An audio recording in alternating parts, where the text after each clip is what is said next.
அன்புள்ள ஆண்டவரே, மீண்டும் உம்முடைய பரிசுத்த நாமத்திற்கு கொடான கொடி நன்றிகளை ஏறெடுத்து தேவ சமூகத்தில் வந்திருக்கிற உங்கள் அனைவருக்கும் இந்த செவ்வாய்க்கிழமையின் காலையின் வாழ்த்துக்களை தெரிவித்துக் கொள்கிறேன். கர்த்தர் நம்மோடு இருப்பாராக. இந்த நாளிலும் தேவ சமூகத்தில் வந்திருக்கிற உங்கள் அனைவருக்கும் ஆண்டவர் இயேசு கிறிஸ்துவின் நாமத்தின் இந்த செவ்வாய்க்கிழமையின் காலையின் வாழ்த்துக்களை தெரிவித்துக் கொள்கிறேன். கர்த்தர் நம் அனைவரோடு கூட இருப்பாராக. இந்த நாளிலும் நாம் தேவ சத்தியத்தை தியானிக்கப் போகிறோம். என்னவென்றால், எரேமியா பக்தன் இப்படி சொல்லுகிறார். எரேமியா 22வது அதிகாரம் அங்கு 10வது வசனம் சொல்லுகிறது, மரித்தவனுக்காக நீ அழ வேண்டாம், பரிதபிக்கவும் வேண்டாம், சிறைவிட்டு போனவனுக்காக அழுங்கள், அவன் இனி திரும்பி வருவதும் இல்லை, தன் ஜனன பூமியை காண்பதும் இல்லை என்று சொல்லுகிறார். இன்றைக்கு அநேகர் மரித்து போன பிள்ளைகளுக்காக அழுகிற ஒரு சம்பவத்தை நாம் பார்க்கிறோம். ஆண்டவர் சொல்லுகிற வார்த்தை, மரித்தவனுக்காக நீங்கள் அழ வேண்டாம், அவனுக்காக நீங்கள் பரிதபிக்கவும் வேண்டாம் என்று சொல்லுகிறார். ஏன் ஆண்டவர் அப்படி சொல்லுகிறார் என்றால், மரித்தவன் இனி திரும்பி வருவது இல்லை, அவன் பிறந்த பூமியை அவன் இனிமேல் காணவும் மாட்டான். எனவே நீங்கள் யாருக்காக அழ வேண்டும், துக்கிக்க வேண்டும் என்றால், சாத்தானிடத்தில் சிறைவிட்டு போனவனுக்காக அழுங்கள் என்று ஆண்டவர் சொல்லுகிறார். அன்பு பிள்ளைகளே, வேதாகமத்தில் இது ஒரு பெரிய சத்தியமாக காணப்படுகிறது. பிரசங்கியின் புஸ்தகத்திலே நான் வாசிக்கும்போது அங்கு ஆண்டவர் சொல்லுகிற வார்த்தை என்ன என்றால், எந்த சூழ்நிலையிலும் நம்மை எப்படி ஒப்புக் கொடுக்க வேண்டும் என்று ஆண்டவர் சொல்லுகிறார். விருந்து வீட்டுக்கு போவதை காட்டிலும் துக்க வீட்டுக்கு போவது நலம், அதிலே எல்லா மனுஷரின் முடிவும் காணப்படும், உயிரோடு இருக்கிறவன் இதை தன் மனதிலே சிந்திப்பான் என்று சொல்லுகிறார். விருந்து வீட்டுக்கு போவதை காட்டிலும் துக்க வீட்டுக்கு செல்வது நல்லது என்று சொல்லுகிறார். அதிலே ஒவ்வொரு மனிதனுடைய முடிவையும் நாம் காண முடியும் என்று சொல்லுகிறார். 3வது வசனம் இப்படி சொல்லுகிறது, நகைப்பை பார்க்கிலும் துக்கிப்பு நலம், முக துக்கத்தினாலே இருதயம் சீர்படும் என்று ஆண்டவர் சொல்லுகிறார். முக துக்கத்தினாலே இருதயம் சீர்படும் என்று ஆண்டவர் சொல்லுகிறார். அன்பு பிள்ளைகளே, இன்றைக்கு நம்முடைய வாழ்க்கையில் நாம் காண்கின்ற அந்த காட்சிகளிலே நாம் எதை அதிகமாக விரும்புகிறோம்? சற்று யோசித்து பார்ப்போம். எதை அதிகமாக விரும்புகிறோம்? மன சந்தோஷத்தை, மன மகிழ்ச்சி நல்ல ஔஷதம். மனமகிழ்ச்சி முகமகிழ்ச்சியை தரும், மன துக்கத்தினாலே ஆவி முறிந்து போகும் என்று சொல்லுகிறார். இன்றைக்கு மன மகிழ்ச்சி நல்ல ஔஷதம் என்று சொல்லுகிறார், மன துக்கத்தினாலே ஆவி முறிந்து போகும் என்று சொல்லுகிறார். அப்படி என்றால் இந்த சத்தியத்திலிருந்து நாம் எதை கற்றுக்கொள்ள வேண்டும் என்றால், இந்த பூலோகத்தில் நாம் உயிரோடு இருக்கிற நாட்களில் நாம் பங்கெடுக்க வேண்டிய உணர்வுகள் என்ன என்றால், நாம் இனி எதை குறித்தும் கவலைப்பட வேண்டாம் என்று சொல்லுகிறார். நடந்ததை நினைத்து நாம் கவலைப்பட வேண்டாம், அது இனி நமக்கு திரும்பி வருவது இல்லை.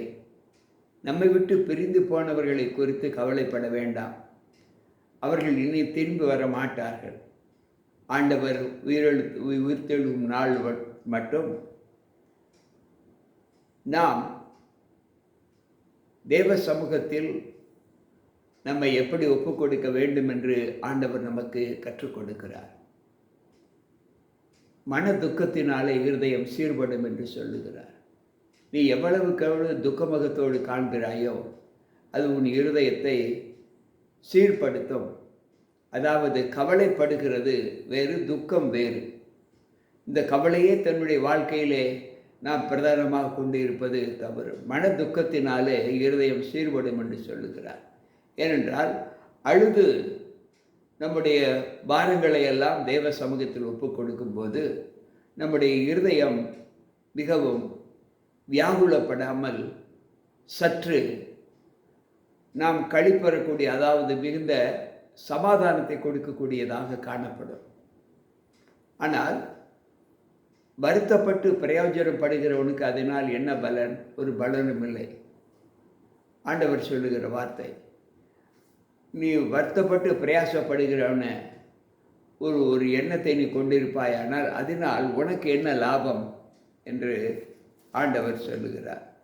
மத்தேயு எழுதின நற்செய்தி நூலிலே நாம் 6வது அதிகாரத்தை நாம் வாசிப்போம் என்றால் அங்கு ஆண்டவர் சொல்லுகிற வார்த்தை, கவலைப்படுகிறதினால் உங்களில் எவன் தன் சரீரத்தின் அளவின் ஒரு முழத்தை கூட்டுவான்? மத்தேயு 6:26 சொல்லுகிறது. அன்பு பிள்ளைகளே, நாம் நல்ல ஈவுகளை பெற்று தேவ சமூகத்தில் ஆண்டவருக்கோடு நாம் ஒப்பு கொடுக்கக்கூடிய ஒரு மன பாரத்தை நாம் பெற்றிருப்போம் என்று சொன்னால் நமக்கு கிடைக்கக்கூடிய ஆசீர்வாதங்கள் என்ன என்பதை நாம் அறிய முடியும்.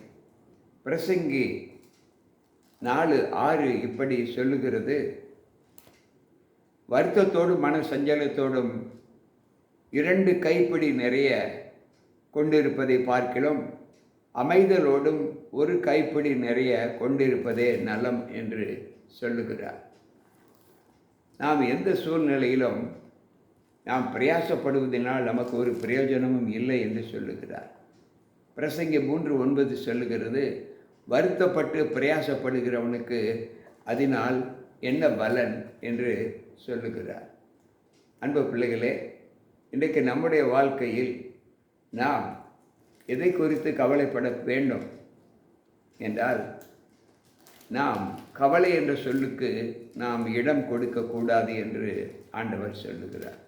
இனி வரக்கூடிய காலங்களை குறித்து நாம் கவலைப்பட்டு நம்முடைய வாழ்க்கையை மாற்றிக்கொள்ள வேண்டும் என்று ஆண்டவர் சொல்லுகிறார். நீதிமொழிகள் 12:25 சொல்லுகிறது, மனுஷனுடைய இருதயத்தில் உள்ள கவலை அவனை ஒடுக்கும், நல் வார்த்தைகளோ அவனை மகிழ்ச்சியாக்கும் என்று சொல்லுகிறார். மனிதனுடைய இதயத்தில் உள்ள கவலை அவனை ஒடுக்கும் என்று சொல்லுகிறார். எனவே நாம் கவலைப்படக்கூடாது. வருத்தம் என்பது ஒரு நாளைக்கு மட்டுமே நமக்கு இருக்கக்கூடிய ஒன்று. அந்த வருத்தத்திலே நாம் தேவனுக்கு எவ்வளவு பிரியமாக ஆண்டவர் நம்மை சொன்ன வார்த்தைகளை கொண்டு நாம் எவ்வளவு நம்முடைய இருதயத்தை ஸ்திரப்படுத்துகிறோமோ அவ்வளவுக்கு அவ்வளவு அது நமக்கு நன்மையை தரும் என்று சொல்லுகிறார். இங்கு வேதம் சொல்லுகிறது, பிலிப்பியர் 4:6, நீங்கள் ஒன்றுக்கும் கவலைப்படாமல் எல்லாவற்றையும் குறித்து உங்கள் விண்ணப்பங்களை ஸ்தோத்திரத்தோடே கூடிய ஜெபத்தினாலும் வேண்டுதலினாலும் தேவனுக்கு வெளிப்படுத்துங்கள் என்று சொல்லுகிறார். நீங்கள் ஒன்றுக்கும் கவலைப்படாமல் உங்கள் விண்ணப்பங்களை குறித்து நீங்கள் ஸ்தோத்திரத்தோடு தேவ சமூகத்தில் நீங்கள் உங்கள் விண்ணப்பங்களை செலுத்துங்கள் என்று சொல்லுகிறார்.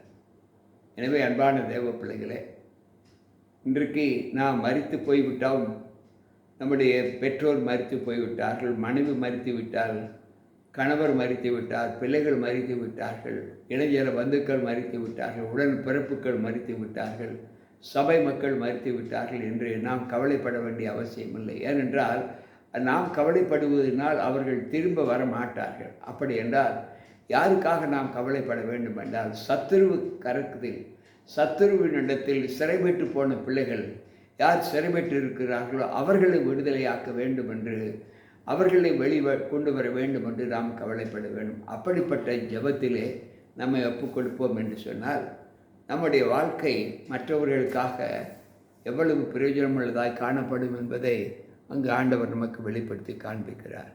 அன்பு பிள்ளைகளே, அவனவன் தனக்கானவைகளுக்கு அல்ல பிறனுக்கானவைகள் நோக்க கடவுகள் என்ற சொன்ன அடிப்படையிலே இந்த இன்றைக்குரிய தியான வசனம் நம்மை கர்த்தரிடத்தில் மிகவும் பலனுள்ளதாக மாற்றுகிறது. எனவே நாம் எதை குறித்தும் கவலைப்படாமல் நம்முடைய இருதயத்திலே தேவனை நிதம் நிதம் நாம் துதித்து அவர் செய்த நன்மைகளை நினைத்து அவர் இனி நமக்கு என்ன செய்ய போகிறார் என்பதை அவளோடு எதிர்பார்த்து கொண்டிருக்கக்கூடிய ஒரு அனுபவத்தை மட்டும் நாம் பெற்று நாம் மன சமாதானத்தோடு இருப்போம். மரித்தவர்களுக்காக நீங்கள் நினைத்து கவலைப்பட வேண்டாம் என்று ஆண்டவர் சொல்லுகிறார்.